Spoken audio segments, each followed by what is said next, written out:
నమస్తే.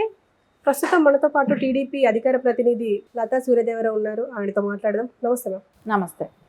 మేడం, వేణుస్వామి మళ్ళీ మళ్ళీ వేణుస్వామి మొన్నటి వరకు టీడీపీకి సపోర్ట్గా మాట్లాడి ఇప్పుడు మళ్ళీ వైసీపీకి సపోర్ట్గా మాట్లాడుతున్నారు.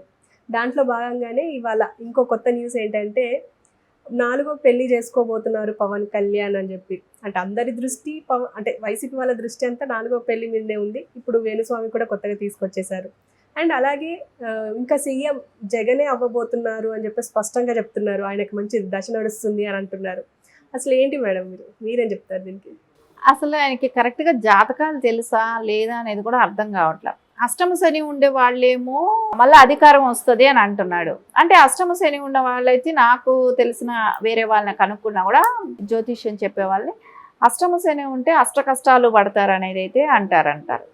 అంటే 7 ఏళ్ల శనిలో అయినా రాజ్యాధికారం వస్తుంది కానీ అష్టమ శనిలో మటుకు అష్ట కష్టాలు పడతారు. ఏదైనా కేసులు ఉన్నా కానివ్వండి, జైలుకి వెళ్ళటమే కానివ్వండి, ఇలాంటివన్నీ కూడా జరుగుతాయి అని జ్యోతిష్యులు అయితే అదే చెప్తుంటారు. కానీ ఇతను చెప్పే ప్రిడిక్షన్ ఎట్లా ఉందంటే అష్టమ శనిలో ఆయనకి రాజ్యాధికారం వస్తుంది అని అంటున్నాడు. సరే, ఇంకా నారా చంద్రబాబు నాయుడు గారికి పవన్ కళ్యాణ్ గారికి ఏమో 7 ఏళ్ల శని నడుస్తుంది, వాళ్ళకు అధికారం రాదు అని అంటున్నాడు. సరే, జగన్మోహన్ రెడ్డి అంటే ఆయనకి జాతకం ఇచ్చి చూడమన్నాడేమో. యాక్చువల్లీ వాళ్ళకైతే నమ్మకం ఉండదు. అంటే వాళ్ళు క్రిస్టియన్స్ కాబట్టి వాళ్ళకి ఈ జాతకాల మీద నమ్మకం ఉండదు. ఒకవేళ ఈయనకి టైము డేటు అన్నీ వాళ్ళు పంపించి చూడమని చెప్పున్నా కూడా సరే అష్టమ శనిలో అయితే ఖచ్చితంగా అధికారం అయితే వచ్చే అవకాశం లేదు, అష్ట కష్టాలు అయితే పడతారు. ఇంకొకటి, నారా చంద్రబాబు నాయుడు గారి డేట్ ఆఫ్ బర్త్ టైము జాతకం ఈయనకి ఏమైనా ఇచ్చారా? ఈయనకి తెలుసా ఏ టైంలో పుట్టారు, ఏం పుట్టారు అనేది ఏమైనా ఒక ఐడియా ఈయనకి తెలుసా? అంటే ఆ పేరు బట్టి నేను చెప్పేసేస్తానని మాట్లాడితే అది కరెక్ట్ కాదు కదా. సరే, పవన్ కళ్యాణ్ గారి జాతకం ఏమైనా ఈయన దగ్గర ఉందా? సరే, పవన్ కళ్యాణ్ గారు 4వ పెళ్లి చేసుకుంటారు అని ఆయనకి 7 ఏళ్ల శని నడుస్తుంది అని అన్నారు. అంటే 4వ పెళ్లి చేసుకుంటున్నారు అనే దానికి చేసుకుంటే ఆయన ఇష్టం. సో ఆయన మళ్ళీ కాంపెన్సేషన్ పే చేస్తాడేమో, మళ్ళీ చేసుకుంటాడేమో, నీకు వచ్చిన నష్టం ఏంటి? సో దాన్ని పదే పదే వైసీపీ వాళ్ళలాగా ప్రచారం చేయాల్సిన అవసరం లేదు కదా. సో చేసుకున్న వాళ్ళకి బాధ ఉంటుంది, చేసుకోలేని దానికి ఈయన ఒక దండం పెట్టడం. సరే, ప్రజలందరూ కూడా అనుకుంటున్నారు. ఇప్పుడు ఒకటే ఆలోచించాలి ఇక్కడ, ప్రజలు ఏమనుకుంటున్నారు, ఆయన భార్య ఆయనతో ఎలా ఉంది అనేది అందరూ అనుకుంటారు. ఎందుకంటే ఆవిడ చూస్తే ఒక చాలా సాఫ్ట్ నేచర్ లాగా అనిపిస్తుంది వాణి. ఆవిడకి ఈయనకి ఎట్లా ఇదైంది? ఆవిడ చూస్తే అందరూ ఇప్పుడు దండం పెట్టాల్సిన పరిస్థితి ఖచ్చితంగా అనిపిస్తుంది. ఇలాంటి అన్ని నోరు తెరిస్తే అబద్ధాలు. ఒక సంపాదన కోసం, ఒక దీనికోసం అందరి జీవితాలతో ఆడుకోవటం అనేది కరెక్ట్ కాదు. అంటే డబ్బులు ఒక్కటే కాదు కదా, ఆ డబ్బులు నువ్వు సంపాదించు, కరెక్ట్గా నువ్వు చేసి సంపాదించడం వేరు, పూజలు చేసి సంపాదించడం వేరు, ఓపెనింగ్స్ ఏదో ఒకటి చేస్తున్నారు, పురోహితులందరూ కూడా బతుకుతున్నారు. సో వాళ్ళు అంటే ఇట్లాంటి వాళ్ళు ఎక్కడా లేరు, ఇప్పటి వరకు చూడలేదు. అంటే ఎవరి నాశనాన్నైనా కోరుకునే వాళ్ళు ఎవరు ఉండరు ఎప్పుడూ కూడా. ఇక్కడ నోరు తెరిస్తే ఎలాగంటే వాళ్ళు చచ్చిపోయే అవకాశం ఉంది, వీళ్ళు చచ్చిపోయే అవకాశం ఉంది, వాళ్ళు విడిపోతారు. అంటే నీకు పబ్లిసిటీ స్టెంట్ కోసం ఎవరి జీవితాలతో ఆడుకుంటున్నావు? సో అది కరెక్ట్ కాదు కదా. సరే, వాళ్ళే ఎవరైనా కూడా నిన్ను అలా అంటే నువ్వెంత ఫీల్ అవుతావు? నీ కుటుంబ వ్యవస్థను గురించో నీ గురించో మాట్లాడితే నువ్వెంత ఫీల్ అవుతావు? అది కరెక్ట్ పద్ధతేనా? ఎందుకోసం? నీ పబ్లిసిటీ కోసం వేరే వాళ్ళ జీవితాలతో ఆడుకునే హక్కు నీకుందా? నువ్వు ఒక జ్యోతిష్యుడివి, జ్యోతిష్యం వరకు చెప్పుకో, సో తప్పు లేదు. అందరూ జ్యోతిష్యం చెప్పే వాళ్ళందరూ చెప్పుకుంటున్నారు, అది వాళ్ళ వృత్తి, తప్పు పెట్టాల్సిన అవసరం లేదు.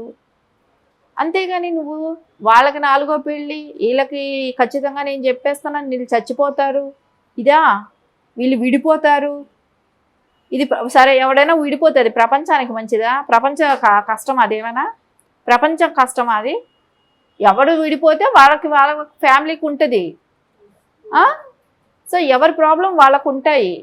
సరే, ఎవరో ఆర్టిస్ట్ ఎప్పుడో చచ్చిపోతారు, ఆ ప్రముఖ హీరోయిన్ చచ్చిపోతుంది, ప్రముఖ హీరోయిన్కి ఒంట్లో బాగాలేకుండా వస్తుంది ఈ సంవత్సరం నుంచి. అంటే అది గుడ్డిగా లేదు, గుడ్డెద్ది చేలో పడి వేసినట్టు ఈయన ఎవరో ప్రముఖ హీరోయిన్ మన ఇండియాలో చచ్చిపోద్ది అంటే ఎక్కడ ఎప్పుడు ఏ యాక్సిడెంట్లో ఎక్కడో ఒక చోట చచ్చిపోయారు అనుకోండి, నేను చెప్పాను కదా చచ్చిపోయింది అని అంటాం, అది కరెక్టా?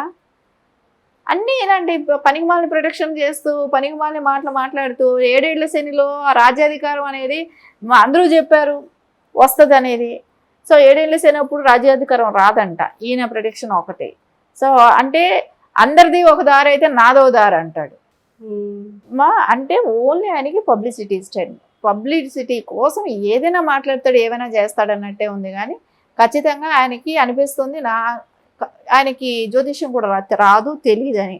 అంటే గతంలో కూడా మనం మాట్లాడుకుందే, ఏదో 2 ఉంటుంది, రెండిట్లో ఏదో ఒకటి చెప్పామనుకోండి, అది అయ్యింది అనుకోండి, సో నేను చెప్పాను అయ్యింది అని అంటాడు. అంతకుమించి ఆ ఫెయిల్ అయినవి గుర్తుకు రావు. ఏదైతే జరుగుంటుందో అది గుర్తు వచ్చి నేను అప్పుడు అది చెప్పానా, నేను అప్పుడు అది చేశాను కదా అని చెప్పటం జరుగుతుంది. సో అది ఖచ్చితంగా ఆయనకి నేను నా పర్సనల్ ఒపీనియన్గా వాళ్ళ మిస్సెస్కైనా చెప్పాల్సింది ఒకటే, ఇలాంటి అంటే బతకడానికి ఎన్నో దారులు ఉంటాయి కానీ ఈ దారి కరెక్ట్ కాదు. ఆ వీణావాణి గారికి నేను ఒకటే చెప్తున్నాను, ఇలాంటి పిచ్చి ప్రెడిక్షన్స్ ఇవి ఇవ్వటం మూలాన ఎవరికి లాభం ఉండదు, దీని మూలాన సొసైటీకి లాభం లేదు. ఎందుకంటే ఆవిడకైనా చెప్పాలనిపించడానికి రీజన్ ఏంటి, ఆవిడ సోషల్ మీడియాలో యాక్టివ్గా ఉంటుంది కాబట్టి. సో దీన్ని మార్చుకుంటే అందరికీ బాగుంటుంది. సో ఇట్లాంటి ప్రిడిక్షన్స్ ఇవ్వటం, వాళ్ళకి 4వ పెళ్ళ, వీళ్ళు చచ్చిపోతారా, వాళ్ళు విడాకులు, ఇవి సొసైటీకి అవసరం లేని విషయాలు. ఏది నీకు సొసైటీకి పనికొచ్చేది. ఇప్పుడు నువ్వు చెప్తావు రాశి ఫలాలు చెప్తారా, చెప్పండి, దాంట్లో తప్పులేదు. ఎంతోమంది చెప్తున్నారు, దాన్ని వినేవాళ్ళు ఉన్నారు, దాన్ని ఫాలో అయ్యే వాళ్ళు ఉన్నారు. ఇది టైం బాగోలేదు, మీరు ఈ పూజలు చేసుకోండి అని చెప్తుంటే వినేవాళ్ళు కూడా ఉన్నారు, చేసుకునే వాళ్ళు ఉంటారు. అది వరకు ఓకే. అంతేగాని ఒకరి జీవితాలతో ఆడుకోవటం, ఒకరి జీవితాల గురించి మాట్లాడటం అనేది కరెక్ట్ కాదు. అదే మిమ్మల్ని గురించి మాట్లాడితే మీరు బాధపడతారు. కాబట్టి ఖచ్చితంగా దీన్ని కంట్రోల్ చేసుకోకపోతే ఇంకా బై ఫ్యూచర్లో ఇలాంటివి మాట్లాడే వాళ్ళు కూడా ఎక్కువ అవుతారు. వేణుస్వామి గారి గురించి మాట్లాడే వాళ్ళు ఇప్పటికే ఎక్కువ అయ్యారు. ఇక ఫ్యూచర్లో కూడా పర్సనల్ విషయాలకు కూడా వచ్చినప్పుడు ఆవిడ కూడా ఫీల్ అవ్వాల్సిన విషయం అవుతుంది. కాబట్టి ఖచ్చితంగా దీన్ని మార్చుకోవటం అనేది మంచిది అనిపిస్తుంది. టీడీపీకి ఎప్పుడు కూడా సపోర్ట్ చేయలేదు. ఎందుకంటే ఆయన గతం నుంచి కూడా వైసీపీ అని చెప్తూ జగన్మోహన్ రెడ్డి దగ్గరికి వెళ్ళటం, ఆ వీడియోస్ కూడా మనం సోషల్ మీడియాలో కూడా చూడటం జరిగింది.